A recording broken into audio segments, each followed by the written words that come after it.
26장부터 예수님께서 겟세마네 동산에 기도하시다가 잡혀가셔서 계속 신문을 당하시고 고난당하시고, 그리고 27장에 와서 계속 이어서 십자가에 죽기까지 고난당하신 내용입니다. 이 내용을 주로 27장을 중심으로 해서 예수님이 어떻게 고난당하셨는지를 좀 살피도록 하겠습니다. 27장을 중심으로 해서 본문을 쭉 읽으면서 그리고 좀 보충 설명으로 누가복음이나 요한복음의 구절도 한두 곳을 찾아서 예수님이 어떻게 고난당하셨는지 이번 고난주간에 좀 상고할 말씀으로 생각하도록 하겠습니다. 우선 본문 1절을 볼까요? 27장 1절. 새벽에 모든 대제사장과 백성의 장로들이 예수를 죽이려고 함께 의논하고, 여기 모든 대제사장들이라고 하는데요. 이 당시의 대제사장은 가야바입니다. 그런데 가야바의 장인이 안나스인데, 이 안나스가 이전에 대제사장직을 역임했습니다. 안나스의 가문이 대제사장 가문인데요. 그래서 여기 모든 대제사장이라고 합니다. 모든 대제사장들과 백성의 장로들이 하는데요. 이들이 당시 유대 사회의 최고 의결 기관인 사내들인 공회원들이었습니다. 사내들인 공회는 대제사장을 의장으로 하고 24반열로 나뉘어진 그 대표자, 제사장 대표자 24명과 그리고 서기관, 바리새인들, 사두개인들로 그 가운데 선정한 46명의 장로들로 구성이 되어 있습니다. 이 국회는 주로 하나님의 율법을 따라서 의결을 해 나가는데, 예수님을 신문하고 할 때는 율법을 초월해서 예수님은 죄인하고 사형하고 이렇게 결정을 해놓고 증거를 찾는 시기였습니다. 그것이 26장에 바로 앞에 26장에서 잘 볼 수 있는데요. 한번 좀 26장을 보고 27장을 보도록 하겠습니다. 26장은 예수님께서 제자들과 마지막 성만찬을 행하면서 성찬식을 제정하시고, 그리고 바로 겟세마네 동산으로 올라가셔서 십자가에 죽으신 사실을 앞두고 기도하신 내용인데요. 그 기도를 하신 다음에 바로 기도하시는 중에 적들에 의해서 잡혀가셔서 신문을 당하고 고난을 당하게 되는 내용인데요. 26장 59절부터 볼까요? 대제사장들과 온 공회가 예수를 죽이려고 그를 칠 거짓 증거를 찾으매. 이때는 비공식적인 국회인데요. 이 공회가 예수님을 붙잡아 와서 신문을 합니다. 증거를 찾습니다. 죄인하고 전제를 하고 증거를 찾습니다. 증거를 찾을 수 있을까요? 없을까요? 쉬운 예로 우리 여기 회원들이 있는데, 한 사람을 딱 지목해서 너는 죄인하고 결정을 해놓고 증거를 찾아가면 찾을 수 있을까요? 없을까요? 얼마든지 죄인을 만들 수 있습니다. 목사도 그렇게 만들 수 있습니다. 저 사람 이런 문제가 있어 하고 딱 단정을 해놓고 증거를 쭉 찾아나가면 대번에 문제 목사를 만들 수 있습니다. 그것처럼 예수 그리스도를 사형이라는 걸 딱 결정을 해놓고 증거를 지금 쭉 찾아나갑니다. 그런데 60절 보시죠. 거짓 증인이 많이 왔으나, 거짓 증인들을 다 도입하는 것입니다. 죄인을 만들기 위해서는 이렇게 거짓 증인도 다 도입하는데, 많이 왔으나 얻지 못하더니 후에 두 사람이 와서 이르되 이 사람의 말이 예수 그리스도의 말이 내가 하나님의 성전을 헐고 사흘 동안에 지을 수 있다 하더라 하니 당시에 유죄를 입증하려면 증인 두 사람이 필요한데요. 그런데 이 두 사람이 두 사람이 예수님께서 하신 말을 언급하죠. 성전을 헐고 사흘 동안에 지을 수 있다고 말했다고 합니다. 예수님께서 이 말씀을 하신 적이 있습니다. 그러니까 유대 사회에서 성전을 모독한 죄가 충분하죠. 그런데 이것도 거짓 증거입니다. 예수님께서 이와 비슷한 말씀을 하셨지만 성전은 자기 자신을 가리켜서 하신 말씀이고 자기 자신이 죽었다가 사흘 이후에 일으키리라 하신 말씀을 하신 것입니다. 그러니까 예수님께서 하신 말씀의 본래 뜻을 잘 모르니까 자기들이 생각하고 있는 성전 건물을 헐어버리고 짓는다고 한 사람이다 하고 거짓 증거를 한 것입니다. 그러니까 이들 입장에서는 신성 모독죄가 성전 모독죄가 충분하죠. 그 다음에 63절을 보시죠. 예수께서 침묵하시거늘 이 사람이 성전을 모독했다 하는 쪽의 이야기를 함에도 불구하고 예수님께서 아무 말씀을 없으셨습니다. 대제사장이 이르되 내가 너로 살아계신 하나님께 맹세하게 하노니 내가 하나님의 아들 그리스도인지 우리에게 말하라. 내가 하나님의 아들 그리스도냐 하고 물으니까 예수님께서 내가 말했다 하고 64절에 말씀하십니다. 65절 이에 대제사장이 자기 옷을 찢으며 이르되 그가 신성 모독하는 말을 하였으니 어찌 더 증인을 요구하리요. 보라 너희가 지금 이 신성 모독하는 말을 들었도다. 그래서 66절에 가면 이것은 사형에 해당한다 하고 결정을 내립니다. 앞에서 성전을 모독한 자라고 했고 그리고 여기서는 신성 모독한 자라고 하죠. 그래서 얼마든지 사형 결정을 내릴 만하다 해서 결정을 내렸습니다. 이때는 아직 공식적인 국회가 열린 때가 아닙니다. 한밤중이니까요. 그런데 사형이라는 판결을 내립니다. 예수님의 제목은 성전을 모독한 죄도 아울러 포함이 되고 그리고 하나님의 아들이라고 했다고 하거든요. 유대 사회의 하나님의 아들이라는 것은 신적인 존재라는 것입니다. 하나님과 동등된다는 것입니다. 예수님은 자기들 볼 때는 사람인데 사람에 불과한데 자신이 하나님이라고 하니까 신성 모독죄에 성립이 됩니다. 또 하나는 그리스도라고 합니다. 그리스도는 기름 부어 세운 왕, 제사장, 선지자인데 이들이 부각시킨 것은 왕입니다.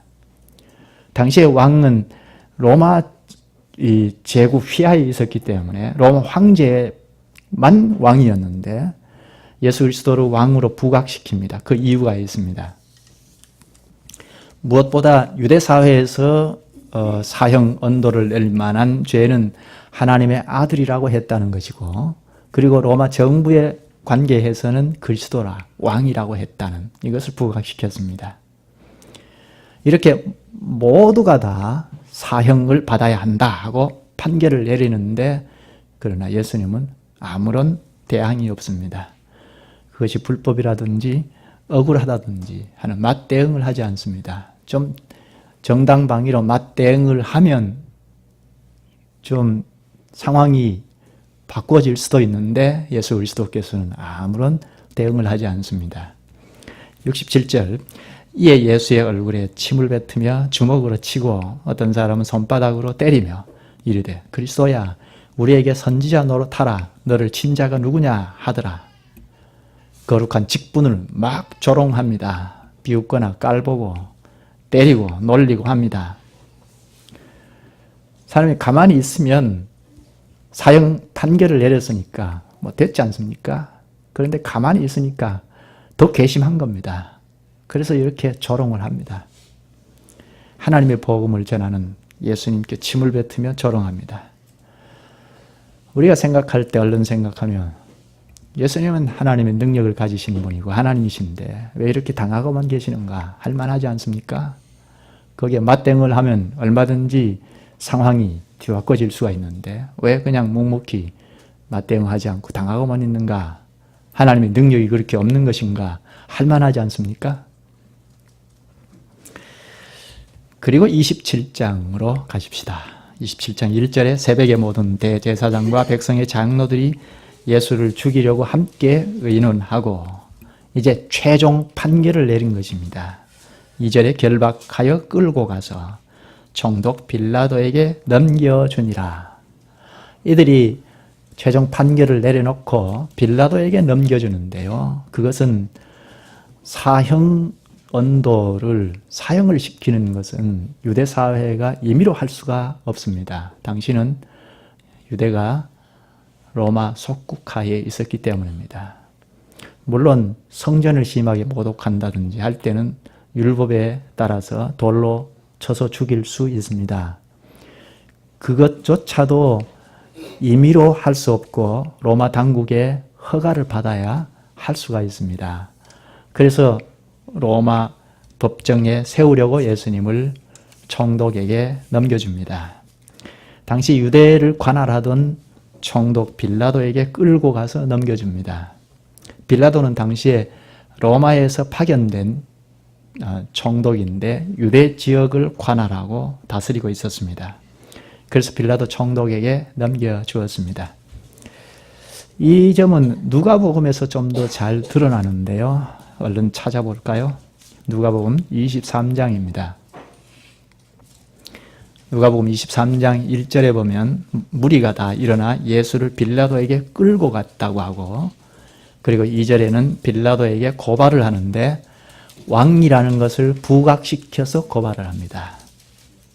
앞에서 이야기한 것처럼 당시 왕은 로마 황제뿐이었는데 그런데 만약 누가 왕이라고 하면 바로 로마의 반역을 뜻합니다. 그래서 예수님을 왕으로 부각시켜서 고소를 하면 예수께서 로마 정부에 반한 행동을 한 것으로 충분히 로마 법으로도 다스릴 수 있다는 이 계산하에 이 유대 지도자들이 이렇게 빌라도 총독에게 고소를 합니다. 누가복음 23장 3절부터 보죠. 빌라도가 예수께 물어 이르되 내가 유대인의 왕이냐? 대답하여 이르되 내 말이 옳도다. 빌라도가 대제사장들과 무리에게 이르되 내가 보니 이 사람에게 죄가 없도다 하니 무리가 더욱 강하게 말하되 그가 온 유대에서 가르치고 갈릴리에서부터 시작하여 여기까지 와서 백성을 소동하게 하니라. 빌라도 총독이 예수님을 신문을 하는데 내가 유대인의 왕이냐 하니까 내 말이 옳도다 합니다. 그러나 예수에게서 죄를 찾을 수가 없었습니다. 그런데 그래서 이 사람에게 죄가 없도다 하는데 무리들이 강력하게 말합니다. 유다에서부터 갈릴리에서부터 여기까지 와서 백성을 소동했다 합니다. 이 이야기를 들은 빌라도가 예수님이 갈릴리에서 왔다고 하니까 갈릴리 사람인 줄 알고 그곳을 관할하던 당시 헤롯에게 보내버립니다. 이 헤롯은 당시 갈릴리 지방을 관할하던 분봉왕 안티파스인데요. 그런 예수님을 굉장히 궁금하고 보고 싶어 했던 사람입니다. 그래서 9절에 보면 마주하고 여러 말로 물으나 이때는 헤롯이 묻고 있습니다. 물으나 아무 말도 대답하지 아니하시니 대제사장들과 서기관들이 서서 힘써 고발하더라. 예수님은 묵묵부답입니다. 헤롯이 신문을 하는데도 아무런 대답이 없습니다. 그러자 거기에 따라왔던 회중들이 힘써 고발합니다.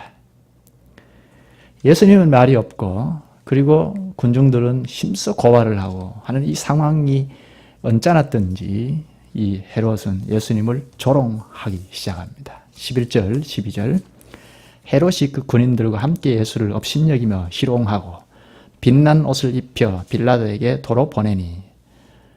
희롱이라는 건 사전적으로 보면 말과 행동으로 실 없이 놀리는 짓 이렇게 돼 있어요. 그러니까 예수님을 놓고 이렇게 죄는 찾지 못하고 말은 없지. 또 옆에 회중들은 막 죽여야 한다 하고 이렇게 언성을 높이니까 이 헤롯이 굉장히 언짢아서 희롱을 합니다. 12절에 헤롯과 빌라도가 전에는 원수였으나 당일에 서로 친구가 되니라. 헤롯이 이렇게 업신여기면서 예수님을 희롱하고 그리고 빛난 옷을 입혀서 빌라도에게 보냅니다. 여기 빛난 옷은 높은 지위를 상징하는 옷인데요. 예수님을 조롱하기 위하여 이렇게 빛난 옷을 입혀서 빌라도에게 다시 보냅니다. 빌라도가 그렇게 빛난 옷을 입고 오는 예수님을 보고 얼마나 웃었을까요? 아주 우스꽝스러운 모습을 보고 웃었을 것입니다. 이렇게 헤롯과 빌라도가 원수 관계인데 예수님을 조롱하는 일에는 친구가 되었다고 합니다. 이게 불신자들의 특징입니다. 예수 그리스도와 관계하여 비난을 할 때는 친구가 됩니다. 같이 서로 원수 관계에 있다가도 예수님을 조롱하는 일에는, 핍박하는 일에는 친구가 되어서 하지 않습니까? 이 빌라도의 조롱이 요한복음 19장에 더 자세하게 나타나는데요. 얼른 또 찾아보십시다. 요한복음 19장. 이 요한복음 19장에는 빌라도의 조롱이 있고 그리고 로마 군인들의 희롱이 거기에 같이 있습니다. 19장 찾으셨으면 1절부터 보겠습니다. 이에 빌라도가 예수를 데려다가 채찍질 하더라. 빌라도가 예수님을 채찍으로 때립니다. 군인들이 가시나무로 관을 엮어 그의 머리에 씌우고 자색 옷을 입히고 앞에 가서 이르되 유대인의 왕이여 평안할지어다 하며 손으로 때리더라. 군인들 또 때리죠. 빌라도가 다시 밖에 나가 말하되 보라 이 사람을 데리고 너희에게 나오나니 이는 내가 그에게서 아무 죄도 찾지 못한 것을 너희로 알게 하려 함이로라. 조롱을 하면서 아무 죄는 찾지 못했다고 회중들에게 이야기하죠. 이에 예수께서 가시관을 쓰고 자색 옷을 입고 나오시니 빌라도가 그들에게 말하되 보라 이 사람이로다 하매 아무 죄도 찾지 못한 사람이 이 사람이다 하고 보여줍니다. 빌라도는 죄는 찾지 못하고 그러니까 회중들의 원성에 의해서 그저 조롱하는 것으로 매듭을 재판을 끝내려고 한 것입니다. 그러나 6절에 대제사장들과 백성들이 예수를 보고 소리질러 이르되 십자가에 못 박으소서 십자가에 못 박으소서 합니다. 15절에 가서도 막 소리 지르며 예수를 십자가에 못 박게 하소서 가이사 외에는 우리에게 왕이 없나이다 합니다. 이렇게 막 압박을 가하니까 여기 가이사 외에는 우리에게 왕이 없나이다. 그러니까 예수가 왕이라고 부각을 시켜놓고 가이사 외에는 우리에게 왕이 없는데 예수가 왕이라고 하는데도 불구하고 처리를 해주지 아니하면 안 되겠다는 심리적인 압박을 가하는 것입니다. 로마 정부에서 파송을 받은 빌라도는 이런 심리적인 압박을 받을 수밖에 없죠. 여기서 자칫 잘못 처리했다가는 로마 당국으로부터 자기 문제가 될 가능성이 많다는 말입니다. 그래서 이들의 압박에 결국은 굴복하여 사형 판결을 내려버립니다. 빌라도의 판결이 내려진 다음에 군인들이 조롱하는데요. 그 조롱의 내용은 오늘 본문에서 좀 더 자세하게 설명이 되는데요. 본문으로 돌아가십시다. 마태복음 27장입니다. 사형 판결을 내렸으면 이제 더 이상 조롱하는 것을 끝내야 하지 않습니까? 그런데 판결을 내린 다음에도 끊임없이 조롱을 하는데요. 본문으로 돌아가서 27장 27절부터 보겠습니다. 이에 총독의 군병들이 예수를 데리고 관정 안으로 들어가서 온 군대를 그에게로 모으고 빌라도가 판결을 내린 다음에 군인들이 예수님을 관정 안으로 데리고 갑니다. 여기 관정은 빌라도가 다스리는 곳인데요. 이곳을 예수님을 데리고 들어가서 군인들을 집합시킵니다. 외국의 왕이나 사령관이 와서 사열대에 서면 군인들이 그 앞을 쭉 지나가면서 예를 표하지 않습니까? 그처럼 이 로마 군인들은 의장대가 예를 갖추는 형식으로 예수님을 앞에 세우고 희롱합니다. 28절, 그의 옷을 벗기고 홍포를 입히며, 홍포는 왕이 입는 붉은 옷인데요. 가시관을 엮어 그 머리에 씌우고, 멸관을 씌워주는 대신에 가시관을 머리에 씌우고, 갈대를 그 오른손에 들리고, 호를 들게 하는 대신에 갈대를 손에 들리고, 그 앞에서 무릎을 꿇고 희롱하여 이르되 유대인의 왕이여 평안할지어다 하며, 예수님을 아주 우스꽝스러운 차림새로 만들어 놓았습니다. 왕이 입는 홍포를 입히고, 그리고 면류관 대신에 가시관을 씌우고, 그리고 홀 대신에 갈대를 오른손에 들리게 했습니다. 그리고는 유대인의 왕이여 하고 예를 갖춰서 평안할지어다 하고 인사를 하는데, 이런 방식으로 조롱을 합니다. 아주 우스꽝스러운 모습을 만들어 놓고 형식은 왕에게 충성을 맹세하는 것 같은데 내용은 정반대입니다. 이들의 희롱은 거기서 그치지 않고 30절에 보면 그에게 침을 뱉고 갈대를 빼앗아 그의 머리를 치더라. 희롱을 다 한 후 홍포를 벗기고 도로 그의 옷을 입혀 십자가에 못 박으려고 끌고 나가니라. 말과 행동으로 실험시 놀리는 짓을 하고, 조롱은 비웃거나 깔보고 놀리는 것 아닙니까? 이렇게 갖은 모욕을 다 주면서 고초를 당하게 합니다. 로마 군인들이 지금 이런 조롱을 같이 하고 있는데요. 로마인들은 유대인에 대한 반감이 있습니다. 유대 사회에서는 계속해서 밀란이 자주 일어났거든요. 그래서 로마 당국에서는 유대인들에 대해서는 반감이 있는데, 예수님을 조롱하고 희롱하는 것으로 반감을 유감없이 드러냈습니다. 이렇게 로마 군인들도 희롱하고, 그리고 그들의 상관인 빌라도, 또 헤롯도 같이 친구가 되어서 희롱합니다. 유대인들의 고소처럼 예수님께서 정치적인 반역자였으면, 로마 당국의 반역자였으면 아마 어떤 방법으로든지 철저히 신문했을 것입니다. 그래야 로마 당국에 보고할 것이 있고 후환도 없앨 수 있기 때문입니다. 그러나 아무리 찾아봐도 죄가 없으니까 희롱하는 것으로 판결을 대신하려고 한 것입니다. 이렇게 먼저는 사내들인 공회관들, 서기관과 바리새인들, 또 사두개인들, 장로들, 이들이 조롱을 하고, 그리고 로마 군인들에게 고난을 당하시고, 이렇게 십자가에 달리기 전까지 온갖 모욕과 희롱을 다 당했습니다. 그러나 예수님은 아무런 대항을 하지 않았습니다. 그리고 예수님을 십자가에 못 박으려고 끌고 가는데요. 본문 33절부터 보시죠. 골고다, 즉 해골의 곳이라는 곳에 이르러, 이제 십자가에 달리시는 곳에 이르렀습니다. 34절, 쓸개 탄 포도주를 예수께 주어 마시게 하려 하였더니 예수께서 맛보시고 마시고자 하지 아니하시더라. 예수님께서 쓸개 탄 포도주를 마시려 하다가 쓰니까 마시지 않았습니다.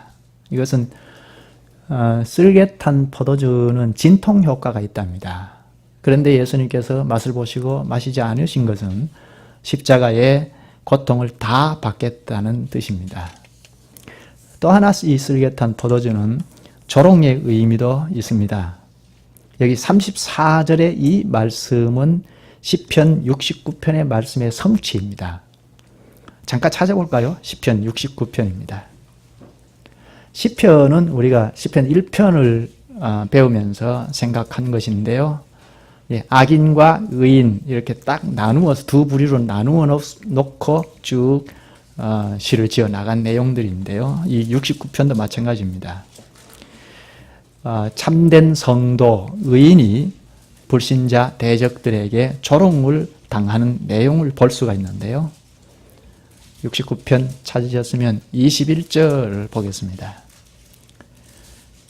그들이 쓸개를 나의 음식물로 주며 목마를 때에는 초를 마시게 하였사오니, 원수들이 지금 여기 의인, 시인을 조롱하는데요. 조롱할 때 쓸개 탄 식물을 주었다고 합니다. 여기 쓸개는 음식에 쓸개를 집어넣어서 준 것인데 음식물인 줄 알고 그걸 먹다가 막 토해냅니다. 쓰니까. 이런 방식으로 원수들이 의인, 시인을 조롱을 했습니다. 우리 학생들이 친구들 사이에도 이런 장난을 하지 않습니까? 뭐 가령 만두를 이렇게 빚어가지고 그 안에 뭐 고춧가루를 넣는다든지 이렇게 해서 주면 막 음식 먹다가 토해내고 하지 않습니까? 이런 방식으로 이 의인 한 사람을, 시인을 악인들이 조롱을 했습니다. 먹는 음식물을 가지고. 이 말씀이 바로 오늘 본문의 예수님께 그대로 문자적으로 이루어졌습니다. 하나님이신 그분이 우리에게, 사람들에게 생명을 주시려 오셨는데, 그러므로 이 세상에서 가장 좋은 포도주를 대접해도 시원찮을 판인데 쓰레기 탄 포도주로 이렇게 조롱을 합니다. 아주 악한 자들이죠. 여기 시편 69편에 시인이 받은 모독은 성전을 향한 열심 때문에 이 원수들로부터 아주 조롱을 받았는데요. 9절에 한번 볼까요? 앞으로 가서 69편 9절, 주의 집을 위하는 열성이, 성전을 향한 열심인데요. 나를 삼키고 주를 비방하는 비방이 내게 미쳤나이다. 의인이 성전을 향한 열심을 가졌습니다. 그런데 성전에 대한 열심이 없는 자들이, 이건 아마 이스라엘 안에 불신자들인 것 같습니다. 구약 공동체 안에 불신자들이 성전에 대한 열심이 없으면서 성전에 대한 열심이 있는 자들을 조롱을 한 것입니다. 쓸개탄 포도주를 주면서 비방을 막 퍼부었던 이 예수님에게 조롱했던 자들과 같이 이때도 원수들이 막 조롱을 한 것입니다. 그처럼 이 성전의 본체이신 예수님께서 사흘 만에 완성하려는 그 순간에 지금 원수들이 비방을 합니다. 목이 마른 예수님께서 마실 것으로 조롱한 것입니다. 영원히 솟아나는 생수를 주실 예수님께 마실 것으로 조롱합니다. 이제 다시 본문으로 돌아가죠. 마태복음 27장. 이렇게 쓸개탄 음식물로 조롱을 하면서 악을 즐기는 이런 일, 이것이 예수님에게 그대로 성취되었는데요.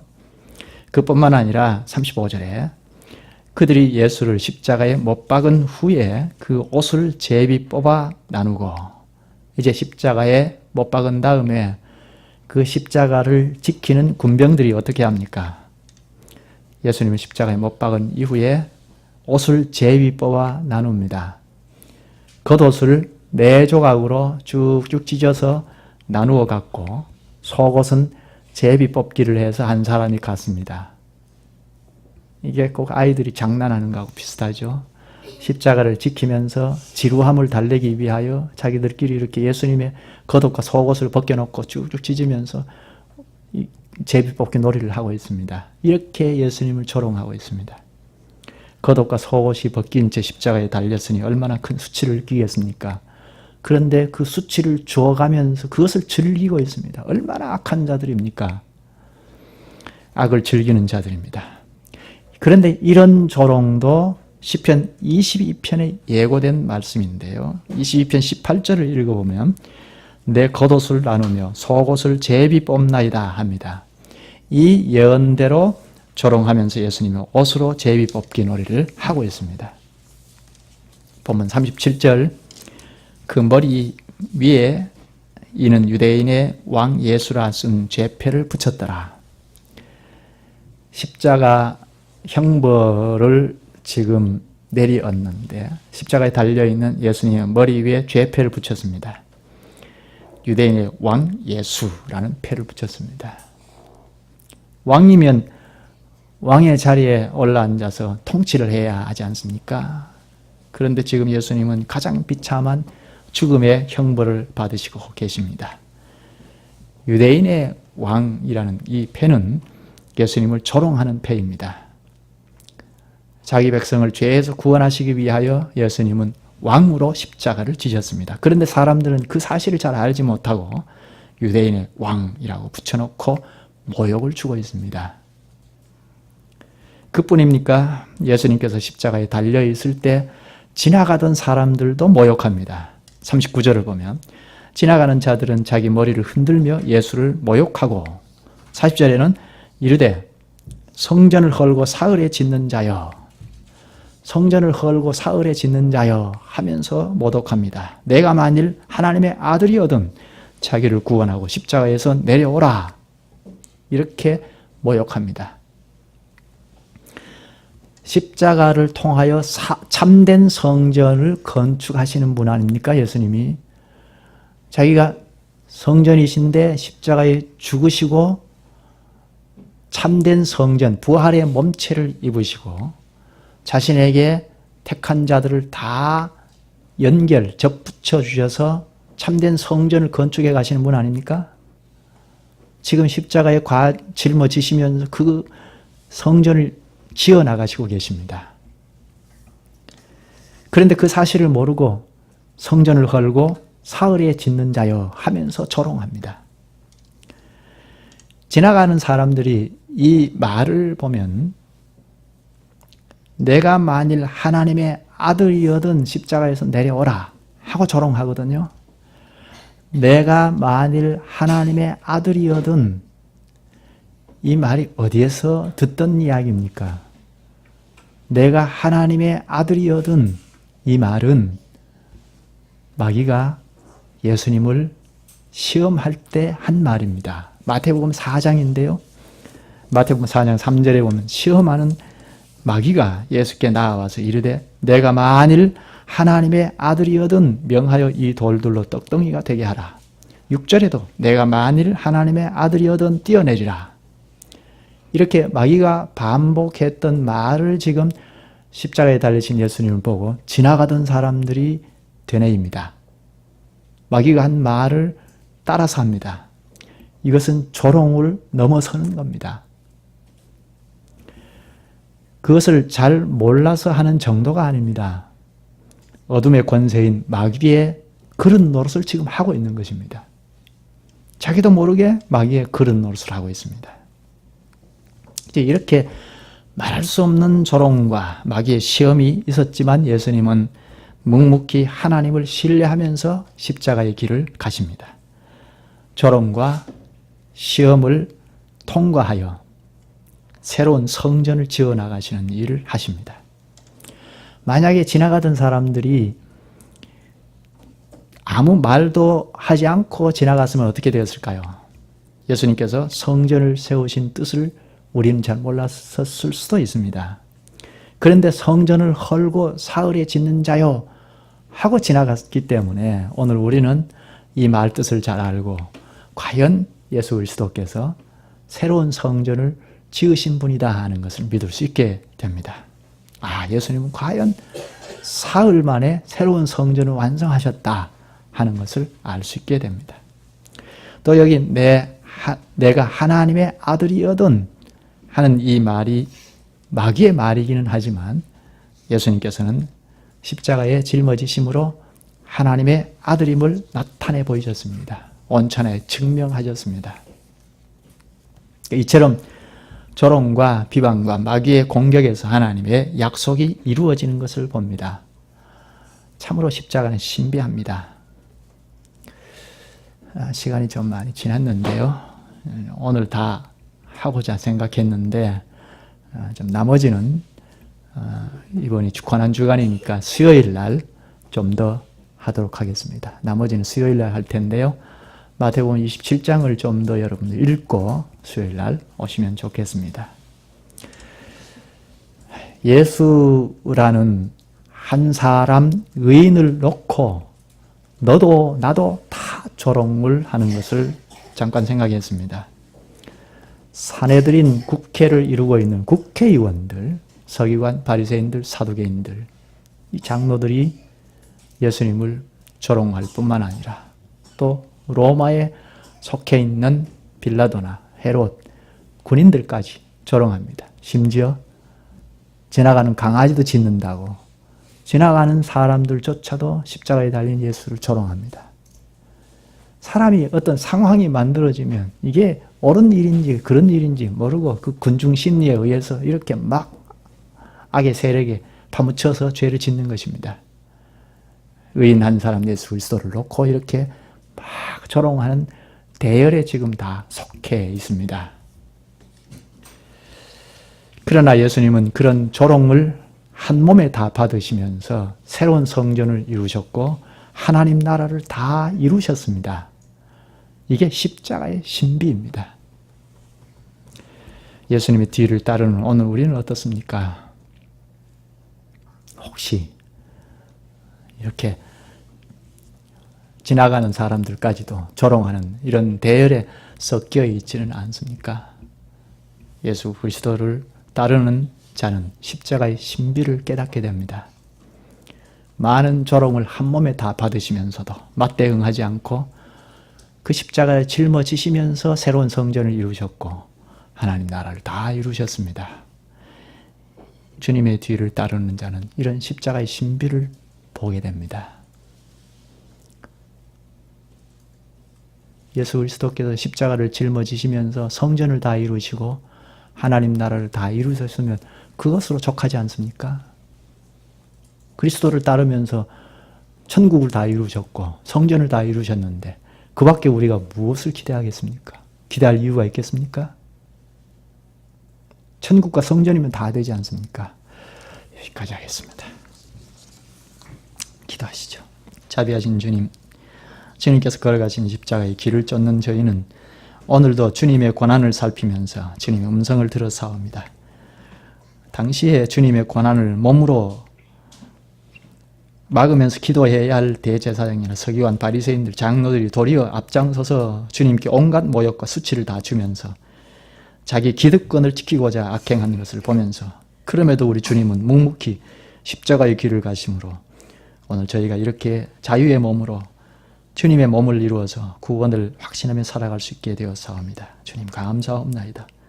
저희의 구원과 저희를 영원한 생명을 발휘할 수 있게 하시기 위하여 십자가의 길을 묵묵히 가시면서 온갖 조롱을 다 받으심을 생각할 때 저희가 참으로 부끄럽고 이제 주님의 뒤를 담대히 따를 수 있어야 하겠다는 다짐을 하옵나이다.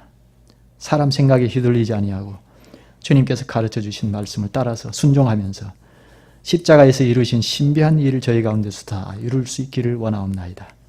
무엇보다 저희 가운데 교회 가운데서 하나님 나라가 현저히 드러나며 진리의 교제가 그리스도 안에서 주님과 화목의 교제가 깊어지게 하여 주시옵소서.